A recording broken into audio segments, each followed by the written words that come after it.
I want a $2,000 new phone. You'll upgrade me, my sister's son texted. I replied, "No chance." Minutes later my sister wrote, "Agree or you're banned from family events." That night I reversed the transfer for their car payment. By 7:22 a.m. they were begging me to call back. But when I read the message I almost passed out from aggression. I didn't even finish chewing my breakfast.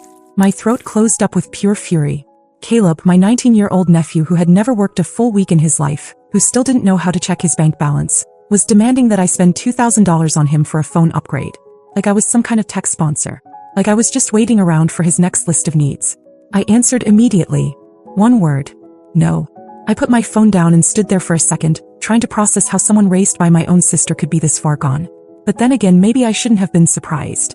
April had raised him to believe he was owed everything because she believed that too. He always had. 5 minutes after I sent that reply, my phone buzzed again. April. Agree or you're banned from family events. No hi. No explanation. No shame. Just a full-blown threat, as if being left off the invitation list for another one of her microwaved lasagna nights would break me. I sat down and stared at the screen. This wasn't just a text. This was the last slap in a long line of slaps I'd tolerated for years. I had bent over backwards for April. I covered her rent once when they were about to get evicted. I bought Caleb his textbooks for community college. He dropped out after 2 weeks. I paid for his car repairs when he rear-ended someone in a Starbucks drive-thru. I covered groceries when her fridge was empty. I even helped her set up a cleaning side gig that she walked away from after one client left a bad review. I was a single mom too. My daughter Mia is 13. I've raised her without a penny of support from her father, who bailed before she could say, "Dad." I work hard, manage my money, and we're doing okay. Not rich, but stable. I built this life from scratch, alone. But somehow in my sister's eyes that meant I owed her. She always played the victim. April had this way of sucking the oxygen out of any room with her drama. If her power got cut off, it was everyone else's fault. If Dave, her husband, came home late, it was because someone was out to ruin their marriage. And if I ever said no even once, I was jealous or trying to control her. That night I stayed up too late thinking about it all. The years of being used, the manipulation, the guilt trips, the holidays where I paid for everything and she still made passive comments about how I liked to show off. I remembered something that made my decision even easier. 2 days ago I had sent April $800 to help with the car payment. She didn't even say thank you. She messaged me later asking if I could just handle the next one too, since Dave's paycheck was short again. I opened my laptop and reversed the transfer. $800. Gone from her account. At 7:22 a.m. the next morning, the panic started. My phone was blowing up. 6 missed calls from April, 3 from Dave, 4 from Caleb. I didn't answer. At 7:36, Caleb texted me again. "WTF did you do? Mom's crying. Fix this now." I didn't fix anything. I turned my phone off completely and went about my morning. Took Mia to school. Got my coffee. Sat down at work. And I felt something I hadn't felt in years when it came to my sister. Peace. But I knew April. She wasn't going to let this go. She was going to escalate. She always did when she lost control. And I was right. The next thing she did. No one saw that coming. Not even me. By noon the next day, I'd lost count of how many calls I'd ignored. My voicemail was full. My text notifications were piling up with everything from fake apologies to full-on threats.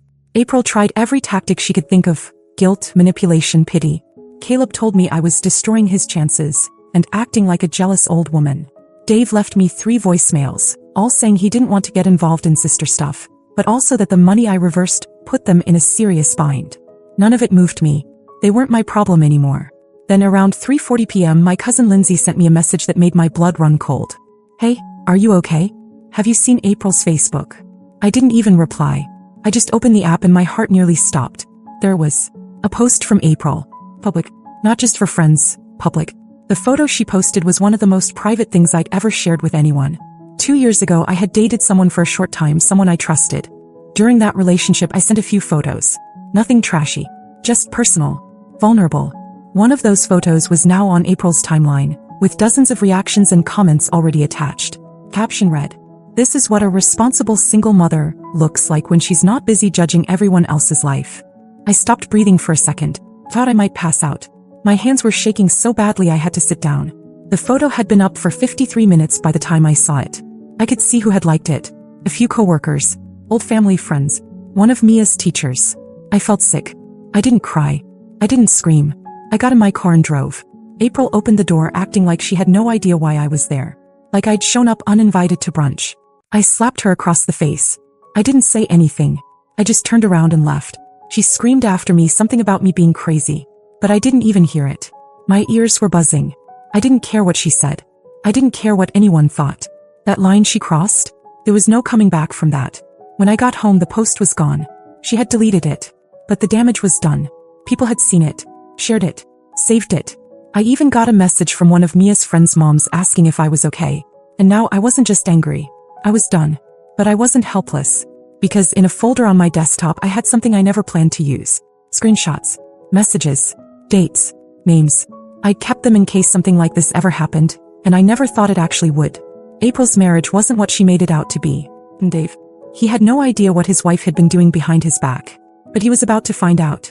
I gave her one more night. Not because I felt sorry for her, but because I wanted her to enjoy those final hours of peace before everything came crashing down. I wanted her to sleep soundly thinking she'd won, that she'd embarrassed me, shamed me, and put me back in my place. Instead, I was sitting at my kitchen table before sunrise, scrolling through the folder I'd kept hidden for almost a year. Screenshots, messages, pictures. She thought she was untouchable, but she had no idea I had the receipts. Her little affair started 10 months ago, with a man named Ray. Not some ex, not some online stranger. Ray worked with Dave. He was younger, married, and just as much of a loser as April. It started as flirty texts, then turned into late-night errands. Then there were the pictures. Nothing subtle. She sent him things I wish I could unsee. And she was dumb enough to complain about Dave to him in the same threads. She even bragged once that she was sick of carrying a grown man with a discount job and needed a real man to entertain her. I never planned to use any of it. I just kept it as insurance because April had always been unstable and unpredictable. But after what she did, after she posted that photo of me for the whole town to see, the game changed. And now I had nothing to lose. At 9:14 a.m. sharp, I sent Dave a simple message. Can we talk? I think you should see something. He didn't ask questions. Just said, when and where. We met at a little coffee shop near his work. He looked rough, tired, pale, like he hadn't slept much in weeks. I handed him my phone without a word. The folder was open. The evidence was lined up. I didn't say anything while he scrolled. I just watched the color drain from his face. He stared at one screenshot for a long time. It was from 3 months ago. April texting Ray about a night she pretended to be out with friends, but was actually in a motel on the edge of town. Dave finally looked up at me. His voice was low. How long have you had this? I told him the truth. Nearly a year. I kept quiet because I didn't want to blow up his life. I figured it wasn't my place. But then April made it mine. She dragged my name, my body, and my dignity through the mud in front of our entire family and half the people in town. Dave didn't say anything else. He just stood up, nodded, and left with my phone still in his hand. I didn't even ask for it back. By Friday I started hearing things. April called me 7 times in one day. I didn't answer once. Then came the texts, first blaming me, then threatening me, then suddenly switching to begging. Dave had left. Packed a bag, took the car, and disappeared. Caleb was posting bizarre, passive-aggressive things online. Fake family, backstabbers, snakes hiding behind smiles. I didn't even look twice. But the real punch came Sunday night. My phone buzzed. It was a screenshot from my cousin Jenna. April had tried spinning some ridiculous story in the family group chat, claiming I broke into her Facebook, photoshopped the affair screenshots, and that I was jealous of her life. Problem was, someone else had already saved and shared April's original post of me. The one with my photo. The one she claimed never existed. The cousins turned on her instantly. And for the first time ever, April found herself standing alone. But humiliation wasn't enough for her. She wasn't done. There was still one more stunt left in her. One final pathetic attempt to pull me back into her mess. It would be the last. Thought it was over. I really did. I thought once Dave walked out, once the family saw her true colors, April would finally back off. But no, she wasn't done. Monday morning I dropped Mia off at school and stopped for gas. While I was filling up, I noticed a woman 2 pumps over staring at me. Not just a glance, staring. She looked familiar, but I couldn't place her. As I was getting back into my car, she called out, "You're Evelyn, right? April's sister." I nodded slowly. "She said you were going through something. Just wanted to let you know. People talk. Hope you're okay." And she drove off. My stomach flipped. By the time I got home, I had 5 new messages from random accounts on Facebook and Instagram. Strangers. Saying all kinds of things. I didn't understand what was happening until I opened a link someone sent me. April had posted again. Not on her profile this time. On a local gossip group. One of those community tea pages with over 18,000 members. The kind where people post complaints about neighbors and restaurants. Only this time, April used it to create an anonymous post titled, "Beware of this woman, she'll steal your man and your money." She included one of the photos again. Blurred barely, but it was still me. She used part of my real name enough that anyone who knew us could figure it out.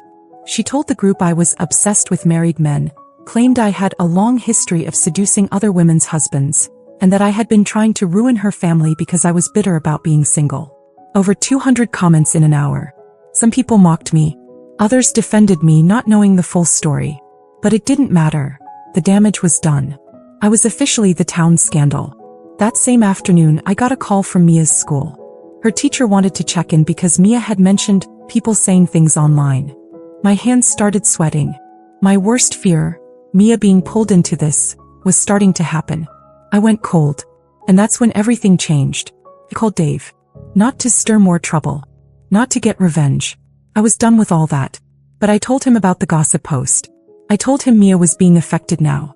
He was quiet for a moment. Then he asked for the link. An hour later, the post was gone. But what followed? I didn't expect. Dave showed up at my door. Not angry. Not confused. Calm. He had my phone in his hand, the one he left with after our meeting, and told me he'd gone through everything. All of it. Every message, every photo, every lie. He said something I'll never forget. "She's not just a bad wife. She's dangerous." Then he said he wanted a divorce. And here's the part that truly blindsided me. He asked if I would help him get custody of Caleb's younger sister, Emily. I froze. Emily was only 8. Quiet, sweet, and barely visible in that chaos of a household. I had no idea Dave was thinking that far ahead. I had no idea he even believed he could win custody. But he said he'd seen enough, and that Emily deserved better. That same week, he moved into a small apartment near Emily's school and started the paperwork. April, meanwhile, started spiraling in public. Screaming matches in parking lots. Posting vague quotes about betrayal. Messaging half the family with fake sob stories. She had no idea Dave had already shown the court the screenshots. The photos. The group post. I didn't even have to lift another finger. She was doing the job herself, digging her own grave one meltdown at a time. But what came next, no one, especially April, saw coming. By the end of the week, April was unraveling fast. She was burning through every bridge she had left. People were distancing themselves. Family chats were quiet. Even Caleb had gone mostly silent, probably too stunned watching his parents fall apart in real time. But I wasn't done. Not completely. There was one last card I hadn't played, because frankly I didn't think I'd ever need to. I found it by accident months ago, and at the time I kept it tucked away. I didn't even fully understand what I was looking at then. But now, with everything on fire, it felt like the perfect time to light the final match. It was a screenshot of a transaction April had accidentally sent to our shared group chat back when she was trying to send something privately to a friend. She deleted it within a minute, but I'd already saved it because something about it felt off. It was a payment to a woman named Brenda S., labeled for rent 3 months up front. That alone wasn't strange, until you consider the fact that April never mentioned renting anything ever. And the date on that payment? It was from 6 months ago. So I did what April never expected me to do. I called Brenda, told her I was a relative of April's, and asked if she was still renting that 1-bedroom unit downtown. She laughed. "Oh, you mean the side place April used for a year and never paid the last month for?" My blood ran cold. She went on, totally unaware of what she was revealing. She said it was her quiet space, her writing studio, or whatever. But we all knew she was using it for, well, not writing. And just like that, it all clicked. April had a secret apartment. Not just for her affair with Ray, but for others. Brenda said different men came and went. Sometimes during the day, sometimes at night. She assumed April was single. She had no idea she was married with kids. It was worse than I thought. She wasn't just cheating. She built a second life. A hidden one, paid for by money she constantly claimed she didn't have. Money she told Dave she needed for groceries. Money she guilt out of me every other month. I sent the call recording to Dave.